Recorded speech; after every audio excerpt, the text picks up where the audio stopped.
Hello friends, welcome to our YouTube channel. நம்ம இன்னைக்கு வீடியோவில் என்ன பார்க்க போகிறோம்னா, குரூப் 4 எக்ஸாம் எழுதுறதுக்கு நம்ம காலையிலே பரபரப்பாக கிளம்பியாச்சு ஃப்ரெண்ட்ஸ். இப்போ டைம் பார்த்தீங்கன்னா 8 மணி ஆகுது. பார்த்தீங்கன்னா ரோடு அப்படியே கிளியராக இருக்குது. இன்றைக்கி வந்து Saturday morning. So group 4 exam எழுதுறதுக்காக நம்ம கிளம்பிட்டோம். ஆனால் நம்மளுக்கு என்ன பேட் லக்னா, நம்ம திருப்பத்தூர்லேயே போடலை ஃப்ரெண்ட்ஸ். பக்கத்தில் இருக்கிற ஜோலார்பேட்டையில் உள்ள ஒரு வில்லேஜில் கவர்மெண்ட் ஸ்கூலில் போட்டிருக்காங்க. ஸோ அதனால் நம்ம காலையிலே எக்ஸாம் எழுதுறதுக்காக பைக் எடுத்துன்னு கிளம்பிட்டோம். இப்போ நம்ம பார்த்தீங்கன்னா ஆசிரியர் நகர் நம்ம கிராஸ் பண்ணிட்டோம். ரோடு வந்து அப்படியே ஃப்ரீயாக இருக்குது. ஸோ நம்ம காலையிலே வந்து எல்லாமே ரிவிஷன் பண்ணுறது எல்லாமே பண்ணியாச்சு. அதனால் நம்ம கையில் எதுவுமே நோட்ஸ் எதுவும் எடுத்துகிட்டு போகல.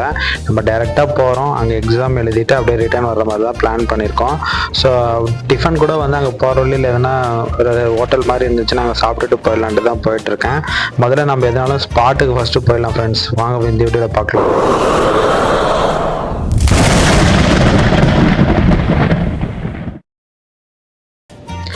இப்போ பார்த்தீங்கன்னா நான் டான்பஸ்கோ ஸ்கூல் தாண்டிட்டேன். இப்போ டைம் பார்த்தீங்கன்னா 8:20 ஆகுது.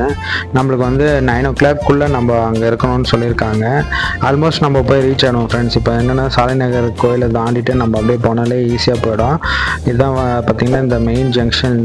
இது தாமிரமுத்தூர் பிரியும். இந்த தாமிரமுத்தூர் வழியாக அப்படியே ஜோலார்பேட்டை போயிடணும். நம்ம ஜோலார்பேட்டை ஜங்ஷன் போனோடனே அங்கேருந்து அப்படியே கட் ஆகிற மாதிரி இருக்கும். இப்போ பார்த்தீங்கன்னா நம்ம சாலைநகர் கோயிலெலாம் தாண்டியாச்சு. கிளைமேட் பார்த்தீங்கன்னா காலையிலே வெயில் இல்லை ஃப்ரெண்ட்ஸ். அப்படியே ஏலகிரி மலை அப்படியே மேகம் சூழ்ந்துட்டு இருக்கு, மழை பெய்கிற மாதிரி. ஸோ சூப்பராக இருக்குது பார்க்கறதுக்கே கிளைமேட்டு. ஒரு சைடு வந்து வெயில் அடிக்குது, ஒரு சைடு வந்து ஃபுல்லாக மேகம் சூழ்ந்துருக்கு ஏலகிரி மலையை. பார்க்கவே அவ்வளோ ப்ளசண்ட்டாக இருக்குது. ரோடும் வந்து அப்படியே ஃப்ரீயாக இருக்குது. ஓகே ஃப்ரெண்ட்ஸ், இப்போ பார்த்தீங்கன்னா நம்ம நந்தினி மஹாலை கிராஸ் பண்ணி அப்படியே போயிட்டோம். ஆல்மோஸ்ட் நம்ம எவ்வளோ சீக்கிரம் முடியுமோ அவ்வளோ சீக்கிரம் போயிடலாம் ஃப்ரெண்ட்ஸ். ஏன்னா அங்கே எக்ஸாம் பொறுத்த வரைக்குமே வந்து ஹாலில் வந்து நம்ம எவ்வளோ சீக்கிரம் முன்னாடி போகிறோமோ ஹாலில் வெயிட் பண்ணுற மாதிரி தான் இருக்கும். ஆனால் நம்ம உள்ளே வந்து கேட் இருக்குது இல்லைங்களா, அந்த கேட்டை வந்து 9 o'clock ஆச்சுன்னா கேட் க்ளோஸ் பண்ணிட்டாங்கன்னா உள்ளே விடவே மாட்டாங்க எக்காரணத்துக்கு ஒன்றும். அதனால் பிஃபோராக நம்ம உள்ளே இருக்கிற மாதிரி போயிடணும். ஓகே ஃப்ரெண்ட்ஸ், இப்போ நம்ம ஜோலார்பேட்டை வந்து ரீச் ஆகிட்டோம். இப்போ பார்த்திங்கன்னா நம்ம இதுக்குள்ளே தான் போனோம் ஃப்ரெண்ட்ஸ். ஜங்ஷனுக்கு பேக் சைடில் நம்மளுக்கு அப்படியே ரயில்வே ஸ்டேஷன் பேக் சைடு போனீங்கன்னா ஸ்டேடியம் வரும். அந்த ஸ்டேடியத்தை வந்து பாய்ஸ் ஸ்கூல் இருக்குது, கேர்ள்ஸ் ஸ்கூல் இருக்குது. அந்த ஸ்டேடியம் பக்கத்தில் நம்மளுக்கு வந்து கேர்ள்ஸ் ஸ்கூலில் போட்டிருக்காங்க எக்ஸாமு. வாங்க ஃப்ரெண்ட்ஸ், நம்ம இப்போ வேகமாக ரீச் ஆகிடலாம். அதுக்குள்ளே டைம் ஆகிடுச்சு. இப்போ வந்து நம்ம ஆல்மோஸ்ட் ஜோலார்பேட்டை ஜங்ஷன் வந்துட்டோம். இங்கே பார்த்தீங்கன்னா ஜோலார்பேட்டை ஜங்ஷன் பேக் சைடில் இன்னும் ரயில்வே ஸ்டேஷன் ஒர்க்கு போயிட்டு தான் இருக்குது ஃப்ரெண்ட்ஸ். இந்த இடத்த வந்து புதுசாக பில்டிங் மாதிரி கட்டிகிட்டு இருக்காங்க. ஸோ எதுக்குன்னு தெரியல. இங்கே வந்து நல்லா ரெடி பண்ணிட்டு இருக்காங்க ஃப்ரெண்ட்ஸ். ஏன்னா இங்கே பார்த்தீங்கன்னா தெரியும், நல்ல பார்க்கிங் ஃபெசிலிட்டியோட பேக் சைடு வந்து பிரம்மாண்டமாக ரெடி ஆகிட்டு இருக்குது. இங்கே பார்த்தீங்கன்னா இந்த சைடு கூட அப்படியே காம்பவுண்ட் இருக்குது பார்த்தீங்களா, என்ட்ரன்ஸு.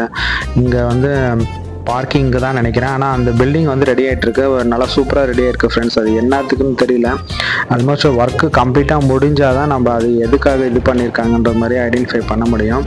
நம்ம இப்போ ஜோலார்பேட்டை மேலே வந்துட்டோம் ஃப்ரெண்ட்ஸ். இங்கே பார்த்தீங்கன்னா இந்த பாலத்தில் தான் போயிட்டுருக்கோம். வெயில் அப்படியே சுல்லுன்னு அடிக்கிறதுனால உங்களுக்கு வந்து வீடியோ வந்து கிளாரிட்டி வரல ஃப்ரெண்ட்ஸ்.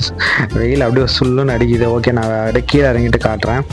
இப்போ பார்த்தீங்கன்னா நம்ம இதில் இறங்கிட்டோம், ஸ்டேடியத்துக்கு பக்கத்தில் வந்துட்டோம். இந்த சைடில் போனீங்கன்னா பாய்ஸ் ஸ்கூலு எல்லாமே எக்ஸாம் எழுதுறவங்க அங்கேயும் போயிட்டுருக்காங்க. இங்கே ஃப்ரெண்ட்ஸ் இங்கே ஓரத்தில் வந்து ஒரு டிஃபன் கடை இருக்குது. அங்கே வந்து டிஃபன் சாப்பிட்டு அப்படியே எக்ஸாமுக்கு போயிடலாம். ஓகே ஃப்ரெண்ட்ஸ், நான் போய் டிஃபன் சாப்பிட்டு வந்துடுறேன். சாம்பார் லேட் ஆகும்னு சொன்னாங்க. எனக்கு சாம்பாரே வேணாக்கா, எனக்கு சட்னி மட்டுமே போதும், நான் சாப்பிட்டு எக்ஸாமுக்கு போயிடுறேன் பண்ண கிளம்பிட்டேன் ஃப்ரெண்ட்ஸ். பார்த்தீங்கன்னா ஆல் டிக்கெட் எடுத்துட்டேன். பார்த்தீங்கன்னா ஆல் டிக்கெட்டில் வந்து நம்ம என்னைக்கு அப்ளை பண்ணுமோ அந்த டேட் போட்டிருக்காங்க, 25 அது. ஓகே ஃப்ரெண்ட்ஸ், பார்த்தீங்கன்னா நம்மளுக்கு லேண்ட்மார்க் இங்கே தான் எக்ஸாம் போட்டிருக்காங்க கேர்ள்ஸ் ஸ்கூலில். ஓகே, ஆல் டிக்கெட்டும் எடுத்தாச்சு. இப்போ நேராக வந்து எக்ஸாம் ஹால் உள்ளே போயிடலாம் ஃப்ரெண்ட்ஸ். ஏன்னா வந்து நம்ம ஆல்மோஸ்ட் உள்ளே வந்துட்டோம், டைம் ஆகிடுச்சு. ஓகே, நம்ம மொபைல் எல்லாமே வந்து வெளியே கொடுத்துட்டோம், அதனால் உள்ளே எல்லாம் வீடியோ எதுவும் எடுக்க முடியாது. ஓகே ஃப்ரெண்ட்ஸ், நம்ம எக்ஸாம் எழுதிட்டு வந்து பார்க்கலாம். ஓகே, எக்ஸாம் எழுதி ஆகிடுச்சு. இப்போ ஓரளவுக்கு மீடியமாக தான் இருக்குது ஃப்ரெண்ட்ஸ். கொஷின்ஸு நம்ம எல்லாமே வந்து அட்டன் பண்ணுற மாதிரி தான் இருக்குது. ஆல்மோஸ்ட் நீங்கள் 200க்கு நீங்கள் ஒரு 140 ஈஸியாக எடுக்கலாம் ஃப்ரெண்ட்ஸ். அதுக்கு மேலே ஒரு 60 வந்து ரொம்ப டஃப் கொடுக்குற மாதிரி தான் இருக்குது. என்னோட டிசிஷன் ஃப்ரெண்ட்ஸ். நான் படித்த அளவுக்கு எனக்கு வந்து ஒரு 140 வரைக்கும் ஈஸியாக தான் இருந்துச்சு. நான் கவுண்ட் பண்ணி வச்சுருக்கேன். ஆனால் அதுக்கப்புறம் தான் கொஞ்சம் டஃப்பாக இருந்துச்சு. ஒரு 60 அவங்க கட் ஆஃப் எப்படி வைக்கிறாங்க. ஸோ நம்ம எப்படி இது பண்ண போகிறோம்னு எனக்கு தெரியல. ஓகே ஃப்ரெண்ட்ஸ், இப்போ பார்த்தீங்கன்னா அது கொஷின்ஸ் வந்து நான் அப்படியே காட்டுறேன். புக்லெட்டை வந்து ஒரு பேஜ் வைஸாக நான் உங்களுக்கு மூவ் பண்ணி காட்டுறேன். பார்ட்டியே வந்து தமிழ் எலிஜிபிலிட்டி கொஷின்ஸ் என்னென்ன கேட்டிருக்காங்க, அதே மாதிரி பார்ட் என்னன்ட்டு. நம்மளுக்கு வந்து கவர்மெண்ட்டாக அஃபிஷியல் கீ வந்து கண்டிப்பாக ஆன்சர் கீ வந்து 2 டேஸில் கண்டிப்பாக ரிலீஸ் பண்ணுவாங்க. ஒன்ஸ் 2-3 டேஸில் நம்மளுக்கு வந்து கவர்மெண்ட்டோட அஃபிஷியல் கீ ஆன்சர் கிடச்சிச்சின்னா அப்போ வந்து நம்ம எல்லாமே நோட் பண்ணி வச்சுட்டு கொஸ்டின் வைஸாக கம்ப்ளீட்டாக பார்க்கலாம் ஃப்ரெண்ட்ஸ். டீட்டெயிலாக நான் உங்களுக்கு செப்பரேட் வீடியோவாக நான் கொடுக்குறேன் கவர்மெண்ட் கீ ஆன்சர் வந்த உடனே. இப்பொழுதுக்கு நிறைய அதர் இன்ஸ்டியூட்லேருந்து கீ ஆன்சர் கொடுத்துருப்பாங்க. அது வந்து நம்ம ஃபர்தராக நம்ம அனலைஸ் பண்ணி பார்க்கலாம் ஃப்ரெண்ட்ஸ். இப்போ வந்து நான் எதிர்பார்த்த மார்க் அதில் எடுக்க முடியலன்னு கொஞ்சம் அப்செட்டாக இருக்கேன். அதனால் ஜஸ்ட் உங்களுக்கு பேஜ் வைஸ் மட்டும் நான் உங்களுக்கு காட்டுறேன். அவங்க கட் ஆஃப் எந்த அளவுக்கு வைக்கிறாங்கன்னு தெரியாது. ஓகே ஃப்ரெண்ட்ஸ், ஓரளவுக்கு எதிர்பார்த்த அளவுக்கு அட்டன் பண்ணியிருக்கு. ஸோ இதுக்கு மேலே வந்து கடவுள் கையில் தான் இருக்குது ஃப்ரெண்ட்ஸ். நம்ம எந்த இதில் மூவ் ஆகணும்னுட்டு நம்மளுக்கு என்ன எழுதியிருக்கோ அதில் தான் போக முடியும். ஸோ அதுதான் நானும் பார்க்குறேன். ஸோ ஓகே ஃப்ரெண்ட்ஸ், நான் உங்களுக்கு அப்படியே கொஸ்டின் பேப்பர் உங்களுக்கு காட்டுறேன், நீங்கள் அப்படியே பாருங்கள்.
ஆனால் ஃப்ரெண்ட்ஸ், இந்த மாதிரி கொஷின் பேப்பரை நல்லா ஸ்பேசியஸாக கொடுத்துருக்காங்க. அதே மாதிரி நல்லா நீட்டாக இருக்குது, க்ளீனாக.